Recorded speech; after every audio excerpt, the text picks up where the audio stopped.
Nos metemos de lleno en las economías regionales. Vamos a hablar con Pablo Pérez Delgado, nuestro colega, justamente especialista en economía y en este tema que mencionábamos recién, para hablar de lo que está pasando. Pablo, ya te estamos viendo en este caso con el vino, ¿no? Un segmento muy importante que representa sin duda la provincia en la que vos estás, pero que nos trae datos preocupantes.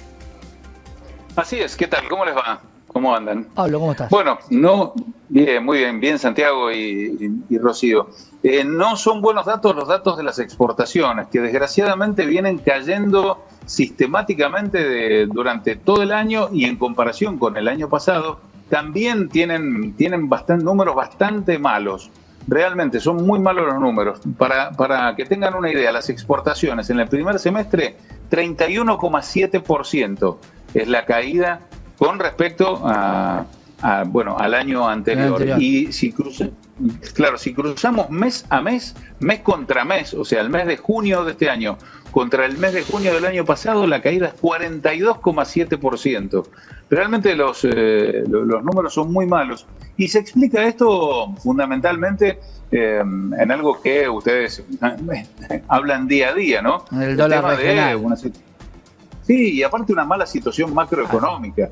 Evidentemente el dólar no es atractivo para los exportadores, no lo es de ninguna manera, porque como contamos siempre, se exporta a $1, después vienen las retenciones y terminan cobrando $1 de a lo mejor 220, 230, 240 pesos, y después cuando hay que reponer mercadería, la mercadería se repone a dólar blue. Es muy difícil conseguir a dólar oficial. Ahora, entonces, ahí sí. Pablo, a mí me surge lo siguiente. En el caso del vino, el stock debería estar de alguna manera en una economía un poco más saneada. ¿Puede lo que no se exportó hoy exportarse en otro momento o se dejó de exportar porque se dejó de producir de alguna manera? No, la producción no para nunca. Esto es indefectible. Justamente lo hablaba el otro día con un gran asesor italiano que es Attilio Pagli, y le preguntaba esto, le digo, pero ustedes están viendo que hay una caída en el desarrollo de la industria, y me dice, no, mirá, la producción es anual, vos tenés una cosecha al año, tenés que cosechar y producir. En todo caso, lo que puede haber pasado, como sucedió este año, es que el volumen cosechado fue el peor de la historia. ¿Por qué? Claro. Porque, bueno, por las consecuencias de la sequía, por ejemplo, ¿no? Hubo menos producción. Pero de todas maneras, lo que se cosecha se elabora, alguna parte se destina a mosto. Desgraciadamente el mosto, que es un commodity, tampoco tiene una gran salida. La caída del mosto está en el orden del 61% anual, así que también no es un buen año para el mosto concentrado. Pero el tema económico es uno de los temas que plantea mayor injerencia en la caída de las exportaciones. Pienso que pasa, Pablo, mientras tanto con el consumo interno, ¿no? Si está sosteniéndose también en los niveles habituales, porque si no estamos hablando de un panorama doblemente complejo, ¿no? Si hay caída de exportaciones y no estás teniendo un buen flujo de consumo, es una actividad que se va a ver, golpeada por esos dos factores. Es una actividad que se ve golpeada, y el otro día lo charlaba con un importante bodeguero y le preguntaba cuál es la salida que están viendo justamente a este tema. Y la variante que le están buscando, sobre todo los bodegueros de alta gama, es producir cada vez vinos más caros para exportar. ¿Por qué? Porque esto les da un rango de recupero mucho mayor, una mayor rentabilidad. Claro. Imaginemos que la botella es la misma, la cápsula es la misma, el corcho es el mismo y la etiqueta es la misma, pero el contenido es el que te da el valor agregado. Ahí es donde puede haber y pueden lograr una diferencia en las exportaciones. El mercado interno también está deprimido. ¿Y por qué está deprimido? Porque los bolsillos siguen siendo... uno mete la mano en el bolsillo y encuentra más pelusas que plata. Entonces es realmente complicado gastar. ¿Cuánto se gasta en un vino la gente? Y la gente, el promedio hoy está en los 700, 800 pesos en una botella de vino. Esos son los niveles de vinos masivos. Después sí, se puede ir más arriba, pero realmente los segmentos de vinos caros, esos que por ahí vemos mucho en Instagram, mucho en fotografías, son segmentos que están rondando el 2 o el 3% del consumo habitual de la Argentina. No es mucho más que eso. Es obviamente lo lindo, ¿no? Es como pensar en un auto. ¿Qué auto vemos? No vemos un auto común en las fotos de Instagram, vemos un auto Claro. seguramente de un segmento más caro. Es aspiracional también el vino. Hay mucha gente que empieza a tomar vinos más caros porque le gusta esto y bueno, y gasta un poquito más. Pero el tema es que estamos nosotros en los 18 a 19 litros per cápita de consumo anual. Eso es lo que estamos. Había llegado a 21 litros en la pandemia, después volvió a bajar. La pandemia generó un consumo mayor porque la gente estaba en la casa. Entonces podía darse el gustito de tomar algo más y no tenía necesidad de salir a trabajar.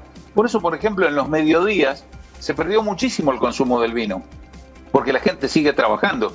Hace muchos años no pasaba esto, la gente tenía un ratito, podía dormir la siesta y bueno, podía recuperarse y por eso tomar un poco de vino en el almuerzo y después también en la cena. Entonces, los cambios de hábito que se han generado con los cambios en el mundo también han generado una baja a nivel mundial. Esto es general, esto no es solo de la Argentina. Y por ahí estábamos un poco mirando datos y veíamos qué pasa con Chile, que es nuestro vecino y nuestro principal competidor en materia de exportaciones. Y realmente estamos muy lejos en cuanto a las exportaciones. Chile es el cuarto país mundial en materia de exportaciones de vino. Primero está España, segundo está Italia, después está Francia y cuarto está Chile. Argentina está oscilando en el puesto 11-12 en materia de exportaciones. ¿Qué tiene Chile que no tenga Argentina en cuanto a este circuito que mencionás, ¿no? De exportaciones que nos deja tan por detrás de este país? Tiene dos cosas muy importantes. Primero, ellos tienen un mercado interno mucho menor que el argentino, por lo cual pensaron que hacer vino era importante exportarlo. Empezaron mucho antes, con lo cual conquistaron mercado mucho antes. Tienen estabilidad económica mucho mayor que la Argentina, pero además tienen otro dato interesante. Tienen muchos acuerdos de libre comercio, fundamentalmente con Estados Unidos y con China, lo cual les alivia la carga impositiva a la hora de exportar. Y esto los hace muy competitivos, incluso con uno de nuestros principales mercados, que es Brasil. Allí el vino argentino está en una muy buena posición, pero los vinos chilenos siguen siendo muy requeridos justamente por esto, por precio. En calidad, los vinos argentinos son realmente imbatibles y los brasileños nos eligen por la calidad.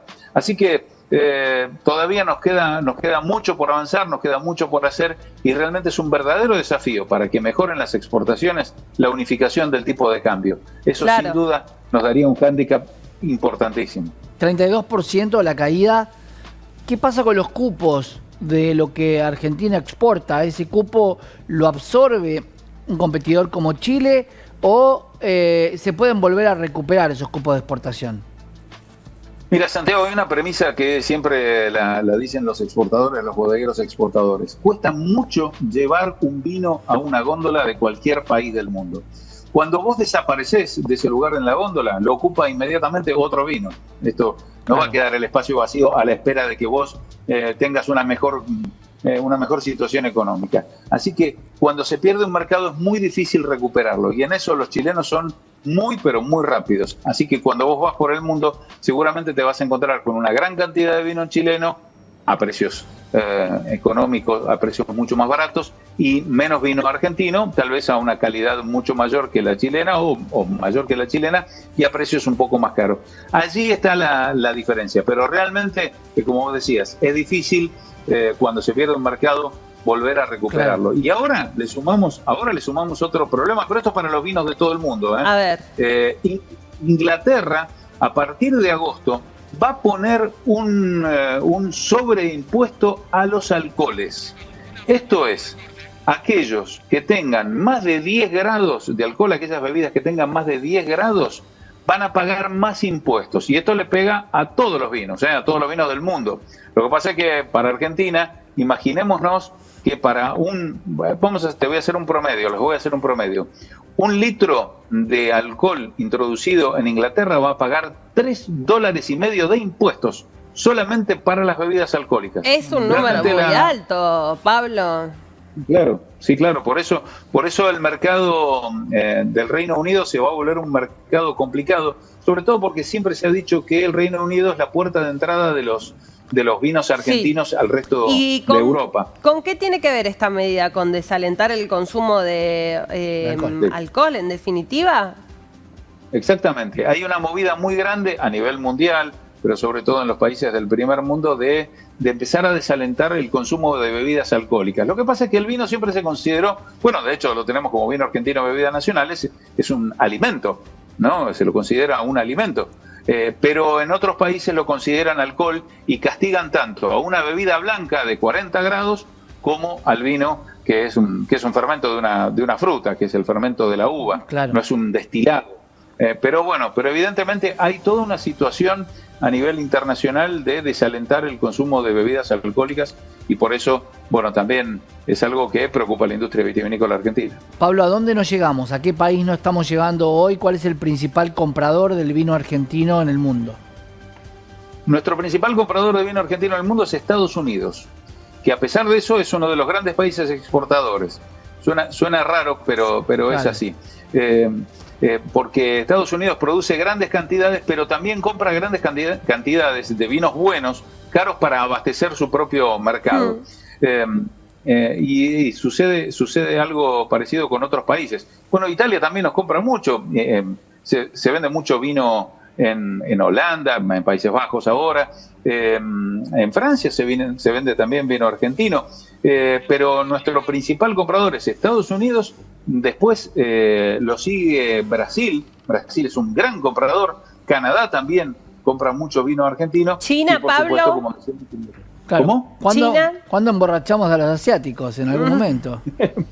Muy difícil, muy difícil, porque conquistar el mercado chino realmente es una tarea titánica y lo saben muy bien todos los que van a China constantemente. Ahora justamente tengo un amigo de una reconocida bodega que está haciendo una gira de un mes por Asia vendiendo los vinos de su bodega. Es una bodega muy reconocida, por cierto, pero tiene que ir país por país y charlar y buscar importadores también, que esto es muy interesante, porque hay que hacer un trabajo con el idioma que no es sencillo. No, ni hablar. Los chinos son buenos consumidores, los chinos de poder adquisitivo bueno son buenos consumidores de vino, pero ahí también China nos gana la batalla. Ellos tienen los acuerdos de tasa cero, tienen acuerdos de libre comercio con tasa cero, con lo cual entran sin pagar prácticamente ningún impuesto. Bien. Y ahí es donde nos juegan, pero a varios cuerpos. Y el otro gran competidor que tenemos en China es Australia,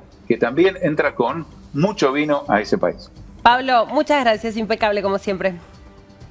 Bueno, muchas gracias, Santiago, gracias, Rocío. Un abrazo grande y nos reencontramos la semana que viene. Hasta la próxima. Era Pablo Pérez Delgado, periodista especializado en economías y claramente en economías regionales. Australia está muy